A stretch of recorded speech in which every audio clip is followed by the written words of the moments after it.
travaux qui ont lieu dans le temps court avec des faits qui sont situés dans l'exceptionnel, ce qui nuit à l'approche. Nous pouvons envisager des érosions sur 2 millénaires pour le cadre antique et un laboratoire ne voudra envisager que l'altération immédiatement vue et enregistrée, ce qui, à mon avis, pousse à l'intervention et ce sera un des caractères de mon approche là qui se situe également comme l'avait fait Daniello dans la recherche d'un point d'équilibre, mais peut-être ici avec plus de contraste dans mes résultats à cette approche. Alors, je dirais qu'en juger par les premières impressions, nous avons beaucoup travaillé et nous sommes face, en théorie au moins, à une profonde modification de nos façons de penser et d'agir, avec des objectifs communs dans nos domaines de la protection des monuments et de la biodiversité. En les faits, je n'en suis pas si certain que cela. Et il me semble qu'un certain nombre d'exemples vont contraster un petit peu les choses. Alors, en même temps, il y a des points d'appui, il y a des progrès indéniables et je ne me situe pas uniquement dans le négatif. Parmi les points positifs, une multitude de publications sont à enregistrer, des désirs de rencontre, de discuter, des enjeux qui sont apparemment bien perçus, une multitude d'initiatives éditoriales et tout cela semble renforcer la visibilité de recherche et de faits à la fois reconnus comme de solutions qui peuvent être envisagées. Alors, je voulais saluer mes collègues du Politecnico de Turin. Je crois que Monica Naretto était enregistrée comme participante. C'est un travail qui se mène avec intelligence à Turin, grâce notamment à Emanuele Romeo, Monica Naretto, Chiara Devotti, avec qui j'ai beaucoup de bonheur à travailler, même si les sensibilités sont assez différentes. Alors, simplement, en arrière-plan de ces alertes, de ces prises de conscience, de réalité archéologique et des affichages qui témoignent de prise de conscience, d'autres discours prévalent qui sont beaucoup plus inscrits dans le concret des chantiers et qui contrastent, à mon sens, les volontés de travailler autrement.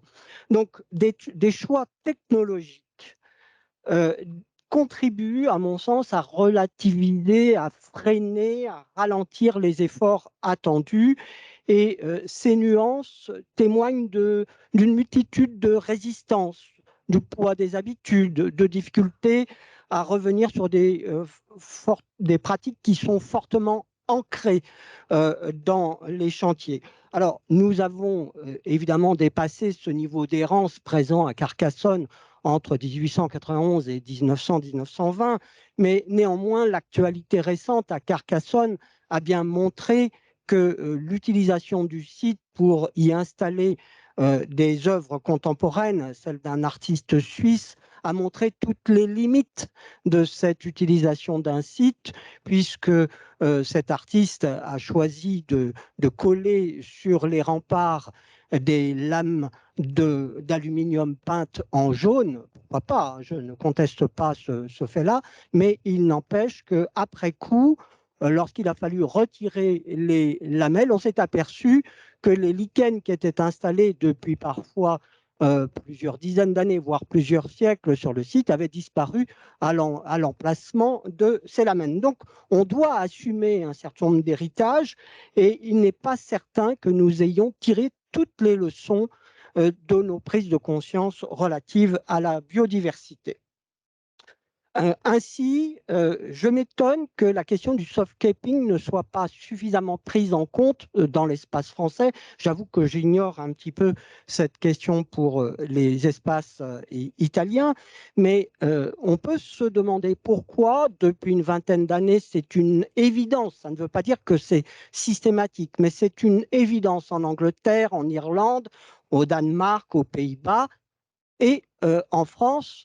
il n'y a guère que le château de Coucy, une étude exceptionnelle qui a été initiée, je crois, par Stéphanie Sell, ou en tout cas à l'initiative de Stéphanie Sell. En France, nous sommes encore dans un cas d'exception. Et ce qui me préoccupe pour que ça puisse devenir la règle, au moins dans le champ de l'archéologie, dans le champ des sites ruinés. Hein, soyons clairs sur cet aspect. Autre aspect, toutes ces prises de conscience se heurtent au mur de la pratique dans les chantiers de restauration. Je ne vais pas faire une longue liste, il n'est pas question de dénoncer quoi que ce soit, mais bien de montrer les limites de nos prises de conscience. À Vézelay, à la Madeleine, puisqu'il y a eu des nettoyages récents, avec qui j'ai pu en discuter avec l'architecte en chef des monuments historiques, mais je vous montre ici l'abbatiale de la Chaise-Dieu. On ne prend pas en compte encore l'effet, le poids des pollutions liées aux choix technologiques et aux produits utilisés. Hein, la question de la biodiversité n'est pas prise en compte et nous sommes face à des abrasions successives, à des procédés mécaniques et ou chimiques qui altèrent les œuvres en prétendant régler un certain nombre de problèmes. Alors, des problèmes d'infestation et de contaminants biologiques, mais pour moi, j'avoue que je bataille un petit peu sur ces questions. Il s'agit d'un peuplement biologique. Il peut y avoir effectivement ensuite un accroissement exponentiel de ce peuplement, mais il ne s'agit pas pour moi d'infestation, mais je le dis en toute amitié pour Danielo. Alors, ces recherches ont été menées dans toutes sortes de pays. Et à chaque fois, lorsqu'il s'est agi de travailler aux différents monuments avec l'aide, donc je vous l'ai dit, de Géolab, une UMR CNRS à Clermont-Ferrand, mais également de doctorants, nous avons pu travailler en archéologue, en historien du bâti et faire en sorte également d'enregistrer ce qui n'était plus de l'ordre de l'authentique, c'est-à-dire ce que toutes les phases de restauration avait enlevé de l'édifice en, oui, pardon, en faisant en sorte d'aller vers des cartographies complètes. Là, il ne s'agit que d'une toute petite partie de Notre-Dame-du-Port, classée patrimoine UNESCO, etc. Mais à chaque fois, chacune de ces étapes s'est accompagnée de séances complètes de nettoyage qui sont très abrasives pour toutes les surfaces archéologiques.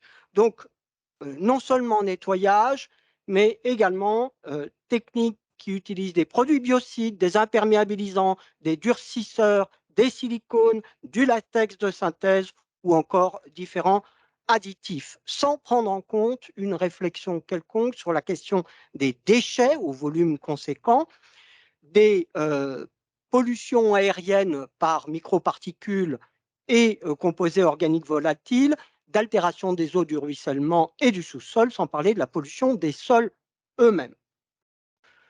Ce n'est pas une exception.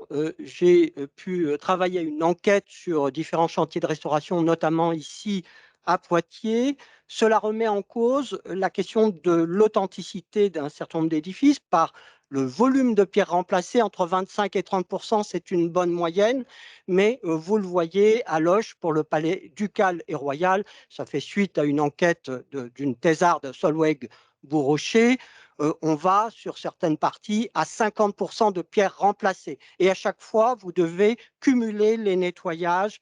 Et je dirais que sur le temps long, cela devient très important et très préoccupant.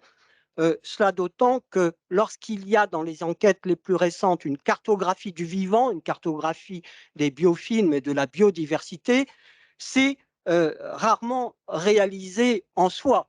C'est fait pour l'éliminer, pour aller dans le sens d'une élimination et donc de nouveau d'un travail qui vise à utiliser des biocides. Alors, d'une certaine manière, je dirais que nous nous plaçons encore dans la droite ligne de pratiques habituelles au XIXe siècle. celle de l'hyperintervention, celle malgré tout de l'absence de prudence.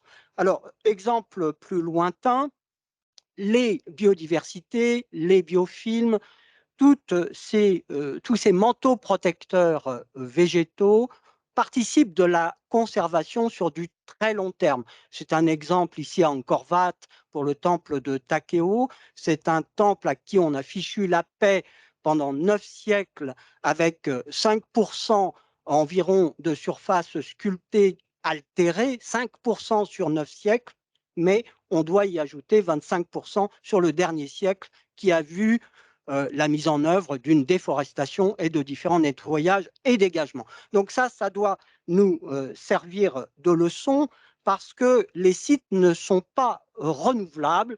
Et pour ne prendre qu'un exemple qui a été travaillé par Monica Naretto et dont j'ai pu utiliser un certain nombre de données, à Sant'Andrea de Vercelli, on s'aperçoit que les interventions se font en fonction d'une visibilité plus importante des sites. Plus un site est connu, plus il est couru, plus il est important dans le cadre touristique et plus il y a une tentation d'aller vers l'intervention et des solutions qui accroissent la pression sur les maçonneries anciennes et sur l'épiderme archéologique. Je veux insister sur ce point-là.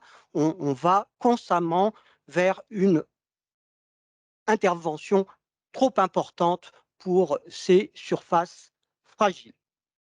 Enfin, il me semble que nous devons prendre en compte non seulement la question de la biodiversité au travers des biofilms et du végétal, mais également ce qui est de l'ordre de la faune, pour lesquelles les solutions encore actuelles, les plus actuelles d'aujourd'hui, sont toujours, à mon avis, pernicieuses dans l'usage d'un certain nombre de filets.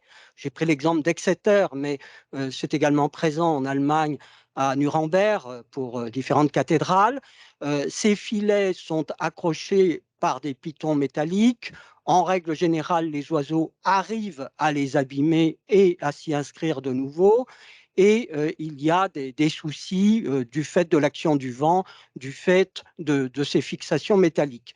Donc, on a complété ces systèmes antifaune par ces réalités qui sont celles de systèmes électrorépulsifs qui nécessitent l'emploi de silicone et de colle. Et par ailleurs, vous connaissez les pics anti-pigeons tels qu'ils sont présents au Petit Palais. Je crois que nous devons sortir, si vous voulez, du court terme, de l'intervention immédiate. Il me semble que nous devons travailler, bien sûr, sur du moyen et sur du long terme. Ça nous empêchera de faire beaucoup d'erreurs. Et à mon sens, nous ne sommes pas encore tout à fait dans le temps de la durabilité et de l'exemplarité. Mais je suis absolument désolé de ternir un petit peu le panorama très encourageant de toutes les interventions précédentes qui montrent qu'on va dans le bon sens. Je vous remercie.